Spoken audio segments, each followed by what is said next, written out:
سے پہلے نظر ڈالتے ہیں اب تک کی بلیٹن کی۔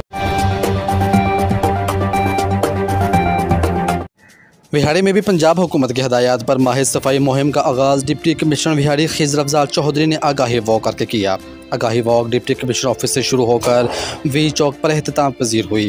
اس موقع پر additional deputy commissioner Vehari Saif Ullah Sajid کا کہنا ہے کہ الطہور شطر الایمان، صفائی جو ہے بطور مسلمان ہمارا یقین ہے کہ ہمارے ایمان کا نصف حصہ ہے۔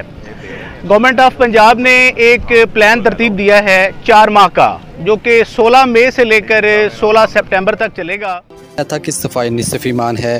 پنجاب حکومت کی ہدایات پر 4 ماہ کے لیے صفائی مہم کا آغاز کیا جا رہا ہے۔ اس کے لیے شہر کو 8 حصوں میں تقسیم کیا گیا ہے۔ ہر حصے کو باقاعدہ سپروائز کیا جائے گا۔ ان کا مزید کہنا تھا کہ شہر کے پارکوں، محلوں اور چوراہوں پر کی جانے والی صفائی، اس کی مانیٹرنگ کے لیے ڈی سی کمپلیکس میں باقاعدہ کنٹرول روم بھی بنایا گیا ہے، جس کے لیے خصوصی نمبر بھی جاری کیا گیا ہے جہاں ہر شہری اپنی شکایات درج کروا سکتا ہے۔ ان کا مزید کہنا تھا ہر شہری کو چاہیے کہ صاف ستھرا پنجاب بنانے کے لیے انتظامیہ کا ساتھ دیں۔ آگاہی واک کے بعد ایڈیشنل ڈپٹی کمشنر اور چیف آفیسر بلدیہ راؤ نعیم خالد نے جھاڑو لگا کر صفائی کا آغاز کیا۔ مزید جب ڈیٹول اینٹی سیپٹک لیکوڈ گھر کی ہر بکٹ کا حصہ ہو تو آپ اور آپ کا گھر رہے 99.9% محفوظ اور سب کو بچائے 100 قسم کی بیماریوں والے جراثیم سے۔ ڈیٹول کے روزانہ استعمال سے میرے اپنے محفوظ رہیں۔